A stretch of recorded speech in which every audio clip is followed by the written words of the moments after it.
बारे में थोड़ा सा बताना चाहूंगा। मेरा नाम श्रीचंद अत्री, मैं जींद हरियाणा का रहने वाला हूं। पिछले 20 साल से दुनिया की बेहतरीन अपॉर्चुनिटी डायरेक्ट सेलिंग बिजनेस, दुनिया की सबसे फास्टेस्ट गति से बढ़ने वाली company fashion shooting private limited RC business के साथ मुझे काम करने का सौभाग्य प्राप्त हुआ। मैं आपको बताना चाहूंगा कि इस बिजनेस से पहले नेटवर्क मार्केटिंग के बारे में मुझे कोई नॉलेज नहीं थी। I was totally illiterate about this field. मैं नौकरी करता था हरियाणा शिक्षा विभाग में, गणित प्राध्यापक के पद पर मेरी नौकरी थी।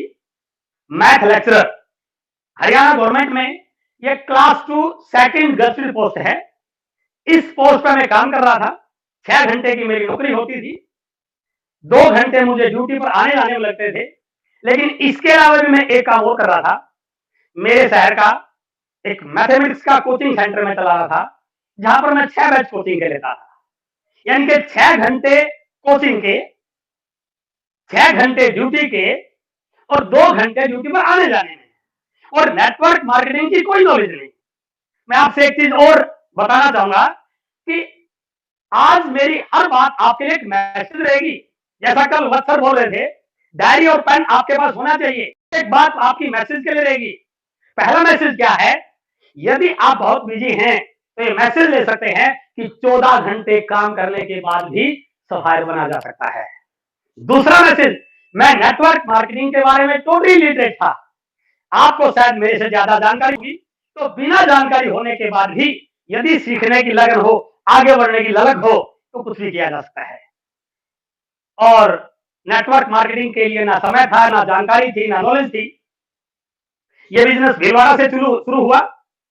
भीलवाड़ा से चलते चलते जयपुर आया, जयपुर से चल के हरियाणा में रोहतक में आया, और रोहतक से चलते हुए जींद में आ गया, और जींद में आके मेरे पड़ोस में आ गया। मैं हाउस नंबर 2700 में रहता हूं, और यह बिजनेस हाउस नंबर 2701 में आ गया। और जिस व्यक्ति ने इस बिजनेस को ज्वाइन किया, ज्वाइन करने के बाद हर अपलाइन अपने डिस्ट्रीब्यूटर को एक सलाह देता है कि आप जिन जिन लोगों को जानते हैं उनकी लिस्ट बनाइए। मैं फिर रिपीट कर रहा हूं, जुड़ने वाला व्यक्ति हर अपने नए डिस्ट्रीब्यूटर को इस बात की राय देता है कि आप जिन जिन लोगों को जानते हैं उनकी लिस्ट बनाइए। बहुत सारे लोग तो इधर से सुना इधर से निकाल दिया। बहुत सारे लोग सोचते हैं लिस्ट तो क्या फायदा बनाने का, और बनाते भी हैं तो 4 बार ये सोचते हैं कि इसका नाम लिखूं या ना लिखूं, इसको जरूरत है या नहीं है, ये करेगा या नहीं करेगा, इसको पैसा चाहिए या नहीं चाहिए। बहुत सारी चीजें, ये दिमाग आपने नहीं लगाना। और जिस व्यक्ति ने ज्वाइन किया, उन्होंने एक लिस्ट बनाई, और मैं बहुत लकी हूं, परमात्मा का बहुत शुक्रिया अदा करता हूं कि जब वो लिस्ट बनाने लगे, उनके दिमाग में एक बार ये बात नहीं आई, ये लेक्चरर है, 6 घंटे कोचिंग के लेता है, ठीक ठाक पैसा कमा रहा है, अच्छी गवर्नमेंट जॉब पे है, इसका लिस्ट में नाम क्यों लिखें, इसको कहां जरूरत है। लेकिन उन्होंने मेरा नाम लिस्ट में लिखा। हेलो, यदि वो मेरा नाम लिस्ट में ना लिखते तो क्या आज मैं आपके सामने होता? नो। और मैं आपसे बताना चाहूंगा, यदि किसी व्यक्ति ने आपका नाम लिस्ट में लिखा है तो मेरे दोस्त, वो आपको इस बिजनेस का कामयाब इंसान बनाना चाहता है। कई बार हमें गलतफहमी हो जाती है, ये मेरे पीछे क्यों पड़ा है, और उन्होंने लिस्ट में मेरा नाम लिखा। और मैं आपको इस चैनल के माध्यम से बताना भी चाहता हूं, वो कोई और नहीं, हम सबके अपलाइन, हमारे डायमंड लीडर, नेटवर्क मार्केटिंग के बेताज बादशाह माननीय सुरेंद्र वत्सा, उन्होंने मेरा नाम लिखा। और एक दिन मिलते मिलते 19 के लोगों से मेरे पास आ गए, मेरे घर पे आ गए। मैं कोचिंग दे रहा था, मेरा बैच बैठा हुआ था मेरे सामने, और जैसे मुझे पता चला वत्सा मिलने के लिए आए हैं, तो मैं बच्चों को बोल गया कि बस 2 मिनट रुकिए, कोई मिलने आया है। और जैसे मैं उनको मिलने के लिए आया, तो वत्सा ने कॉपी पेन निकाला और टक टक टक टक टक प्लान दिखाना शुरू किया। और जैसे प्लान दिखाना शुरू किया, मैं समझ गया कि मामला कोई और ही है, लंबा मामला चलने वाला है।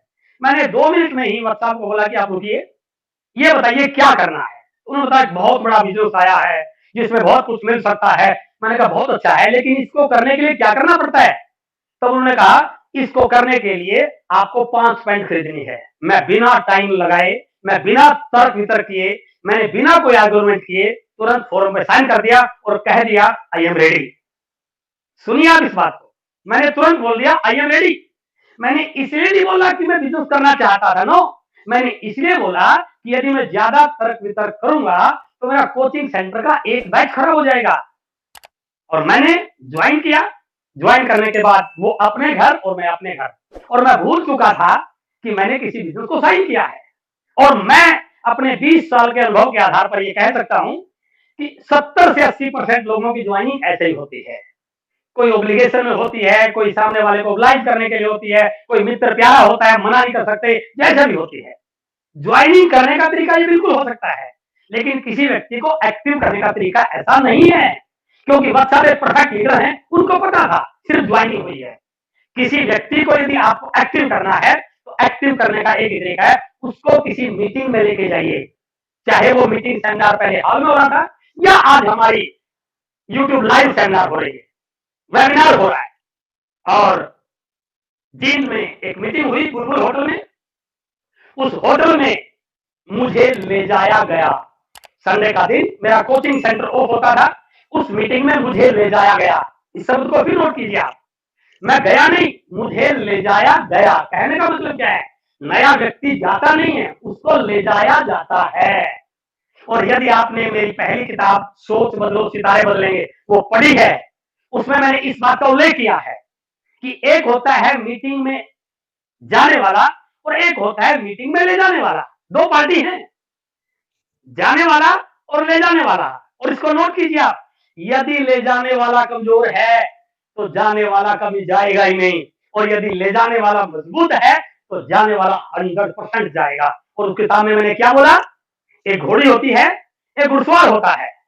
यदि घुड़सवार कमजोर है तो घोड़ी वहां जाएगी जहां घोड़ी जाना चाहती है, लेकिन यदि घुड़सवार मजबूत है तो घोड़ी वहां जाएगी जहां घुड़सवार जाना चाहता है। और यदि ले जाने वाला मजबूत है, आप कितना भी बहाना बनाओ, कितने तर्क वितर्क करो, उसके पास कोई ना कोई ऐसा लॉजिक होता है, वो आपको लेके जाता है। प्यार से लेके जाए, किसी और तरह से लेके जाए, बाइक पे बैठा के लेके जाए, बांध के लेके जाए, उसको लेके जाता है। और मुझे उस मीटिंग में ले जाया गया। मेरा कोई इंटरेस्ट नहीं था। मीटिंग चलती रही। मैं घड़ी देख रहा बार बार कि कब मीटिंग खत्म हो। एक दिन संडे का खाली होता है और वो सामने खराब कर दिया। आज बाजार में जाते, पिकनिक करते, टीवी पे फिल्म देखते, बच्चों के साथ बातचीत करते, और मीटिंग चलती गई चलती गई। लेकिन दोस्तों, मीटिंग के लास्ट के 2-3 मिनट मेरी जिंदगी के टर्निंग पॉइंट बनने वाले बने। उन चीजों को मैंने अपने प्रोफेशनल कैरियर में, अपने एजुकेशनल कैरियर में, अपने सोशल बैकग्राउंड में किसी से उनके बारे में सुना नहीं था। मीटिंग के लास्ट के कुछ मिनट में एक वाकया मुझे दिखाया गया, एक बात मुझे बताई गई। आप जो भी काम कर रहे हैं, उस काम से आपके घर पे जो इनकम आ रही है वो 2 प्रकार की है। पहली बार सुना था इनकम का भी कोई प्रकार होता है। वो 2 प्रकार की इनकम है। One is active income and the second is passive income. मैं एकदम हैरान कि ये कौन सी इनकम आ गई। उन्होंने बताया एक्टिव इनकम वो इनकम होती है जब तक आप काम करें, काम करते रहे, जब तक आप हाथ पैर चल रहे हैं, आप जिंदा हैं, इस धरती पर हैं, काम करते करते जब तक करते रहोगे तो पैसा आएगा। काम करना बंद तो पैसा आना बंद। और मैंने तो ये देखा था, मैंने मेरे पिताजी को 70 साल की उम्र तक काम करते देखा। जिस दिन काम छोड़ दिया पैसा बंद, मुझे पता था। लेकिन फिर उन्होंने बताया इस दुनिया में कुछ ऐसे लोग भी हैं, काम वो भी करते हैं, मेहनत वो भी करते हैं, संघर्ष वो भी करते हैं, लेकिन काम के साथ साथ एक ऐसा सिस्टम बना जाते हैं, वो काम करें या ना करें, इस दुनिया में रहे या ना रहे, उनके जिंदगी में उनके साथ भी, काम करने के साथ भी, वो जिंदगी के बाद भी उनके घर पर इनकम आती है, और उस इनकम को पैसिव इनकम कहा जाता है। थोड़ा सा झटका तो लगा, लेकिन समझ नहीं पाया क्योंकि पहली बार सुना था। फिर एक एग्जाम्पल दिया गया मुझे, जो मैं आज आपको देना चाहूंगा और बहुत सारी मीटिंगों में देता हूँ। एक डॉक्टर का एग्जाम्पल दिखाया गया। एक बहुत बड़े डॉक्टर, हार्ट के पेशेंट को ठीक करने वाले डॉक्टर, बहुत काबिल डॉक्टर, बड़ी सी डिग्री, उनके बारे में यह प्रचार था यदि कोई व्यक्ति ठीक ठाक सांस चलते उसके क्लिनिक पे आ जाए, उनको मरने देते, इतने काबिल डॉक्टर। एक दिन किसी हार्ट के पेशेंट का हार्ट का ऑपरेशन करने के बाद घर जाने की तैयारी में, उनका ड्राइवर उनकी गाड़ी उनका इंतजार कर रहा, और जैसे ही डॉक्टर साहब टक टक टक टक बाहर निकले, ड्राइवर ने भाग के खिड़की खोली, दरवाजा खोला और डॉक्टर साहब अंदर बैठ गए। और जैसे डॉक्टर साहब अंदर बैठे, ड्राइवर ने दरवाजा जोर से बंद कर दिया। और जैसे ही दरवाजा बंद हुआ, डॉक्टर साहब जोर से चिल्लाए, अरे यार मर गया। ड्राइवर घबरा गया, क्या हो गया? उसने तुरंत खिड़की खोली और क्या देखता है, डॉक्टर साहब के हाथ से खून निकल रहा है। उसने तुरंत डॉक्टर साहब को नीचे उतारा, वापिस क्लिनिक के अंदर लेके गया। भागे भागे कई डॉक्टर आए, 5-7 मिनट मुआयना किया, देखा, और देखने के बाद ये बताया गया दाएं हाथ की उंगली बिल्कुल डैमेज हो गई है, कार की खिड़की बहुत तेज से बंद हो गई है, उसने इस उंगली को इतना डैमेज कर दिया है, अब केवल एक ही तरीका है, इस उंगली को काटना पड़ेगा, केवल एक ही उपचार है। और 10-20 मिनट आधा घंटे के ऑपरेशन के बाद उस उंगली को काट दिया जाता है। आप समझिए, एक छोटी सी लापरवाही, एक छोटी सी दुर्घटना, अब क्या वो डॉक्टर साहब बिना उंगली के ऑपरेशन कर पाएंगे? नो। डॉक्टर वही, डिग्री वही, काबिलियत वही, हुनर वही, लेकिन एक छोटी सी घटना ने उस डॉक्टर को जीरो पे लाके खड़ा कर दिया। और उस दिन ये आरसीएम का बिजनेस मुझे समझ में आ गया। उस दिन उस मीटिंग में बताया गया, आप जो मर्जी कर रहे हैं, डॉक्टर हैं, इंजीनियर हैं, चार्टर्ड हैं, एडवोकेट हैं, बिजनेसमैन हैं, जो भी कर रहे हैं, यदि आप उस काम के साथ साथ इस बिजनेस को बिल्ड कर लेते हैं, इसको बड़ा कर लेते हैं, इसको बढ़ा लेते हैं, तो मैं गारंटी के साथ कह सकता हूं, ये बिजनेस आपकी जिंदगी के साथ भी और आपकी आने वाली 7 पीढ़ियों तक एक पैसिव इनकम का जरिया बन सकता है। ये बात यहां से अंदर चली गई और मैंने अपने आप से प्रश्न किया, मैं जो भी काम कर रहा हूं, पैसा तो कमा रहा हूं, लेक्चरर हूं, कोचिंग सेंटर है, लेकिन इनकम तो तब तक आएगी भाई साहब जब तक कलम चल रही है, जब तक पढ़ा रहा हूं, जब तक बॉडी साथ दे रही है। लेकिन यदि मैं इस बिजनेस को बिल्ड कर लूं तो ये कई पीढ़ियों की इनकम का जरिया बन सकता है। और उसी मीटिंग में बैठे बैठे फैसला कर लिया कि आज के बाद कोचिंग सेंटर बंद, और करेंगे तो आज बिजनेस करेंगे। I was very excited. Meeting खत्म हुई, मैं घर आया, बड़े एक्साइटमेंट में घर आया, और जब आप एक्साइटेड होते हैं तो अपनी बात को बिल्कुल शेयर करते हैं। और मैं घर आया तो घर आते ही बैल बजाई, बच्चे छोटे थे उस समय, 20 साल पहले की बात है। मैडम ने दरवाजा खोला और जैसे दरवाजा खोला, आई वॉज वेरी एक्साइटेड, और मैंने कहा आज तो मजा आ गया, और सबने क्या जोर का बिजनेस बताया है। मैं बड़े जोर जोर से बोल रहा, एक्साइटमेंट में बोल रहा, और मैडम मेरी तरफ घूर घूर के देख रही, क्या ये बंदा 2 घंटे पहले गया तो ठीक ठाक था। उन्होंने कहा आप ठीक तो हैं? मैंने कहा okay, I am okay, I am fine, लेकिन सुनिए बिजनेस क्या है। मैंने बिजनेस की पूरी कहानी उनको बताई, और जैसे ही मेरी बात खत्म हुई, मुझे लगा शायद इनको भी समझ में आ गया, और मैंने उनसे पूछा आपको कैसा लगा है बिजनेस। हेलो, मैंने उनसे पूछा आपको कैसा लगा है बिजनेस, और आप सुनकर ताजुब करेंगे, दंग रह जाएंगे। और जैसे मैंने उनका रिस्पॉन्स जाना, उन्होंने झपाक से उत्तर दिया, मैं तो आपको बड़ा समझदार समझते थे। मैसेज क्या है, आप भले ही कितने भी एक्साइटेड क्यों ना हैं, आप भले ही कितने भी कमिटेड क्यों ना हैं, लेकिन आप यदि अपने उस काम की चर्चा किसी ऐसे व्यक्ति के साथ करते हैं जिसको उस काम के बारे में कुछ पता नहीं है, तो दोस्तों आपको रिप्लाई ऐसा ही मिलेगा। अब आपका यहां पर 2 सिचुएशन क्रिएट हो जाती हैं। क्या?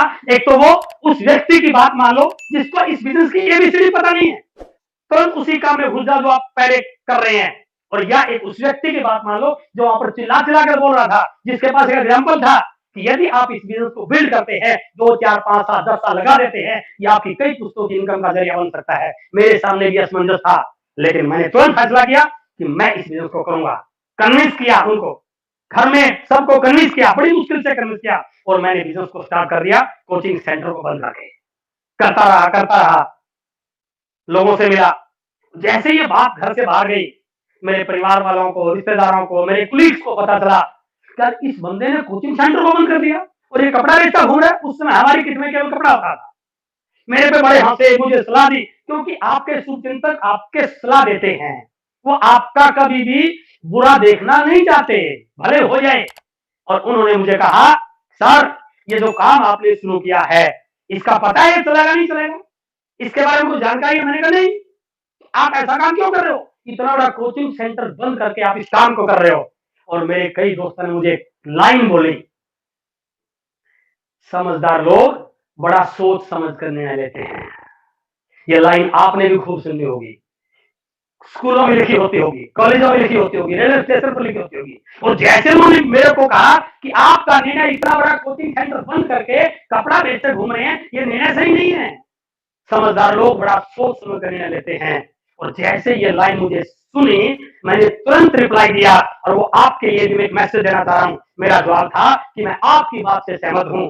समझदार लोग बड़ा सोच समझ कर निर्णय लेते हैं, लेकिन मेरे दोस्त, कामयाबी की दुनिया में सफल लोग उनको कहा जाता है जो अपने लिए गए निर्णय को सही साबित करने की हिम्मत रखते हैं। और यदि आज आप कुछ मैसेज लेना चाहते हैं इस लाइव प्रोग्राम से, जिस दिन आप अपने लिए गए निर्णय को सही साबित कर दोगे, उस दिन पूरी दुनिया आपके साथ लगने को तैयार हो जाएगी। और मैंने काम किया, छठे महीने रॉयल्टी इनकम आई, टेक्निकल आया, और 2001 में मैंने बिजनेस को शुरू किया। 2007 में 6 साल आते आते मैंने 2007 में गवर्नमेंट जॉब को क्विट कर दिया। मेरी रिटायरमेंट 2023 में होने वाली थी, अभी 3 साल और पड़े हैं। और मैंने कैलकुलेट, क्योंकि मैं गणित का व्यक्ति हूं भाई साहब, जितना पैसा मुझे 2023 तक मिलने वाला था ना, उतना तो 6 साल में आरसीएम दे दिया। मैसेज क्या है? यदि आप कमिटेड हैं, आप सही तरीके से काम कर रहे हैं, आपके अंदर जुनून है, तो आप इस बिजनेस को बहुत बड़े लेवल पर ले जा सकते हैं।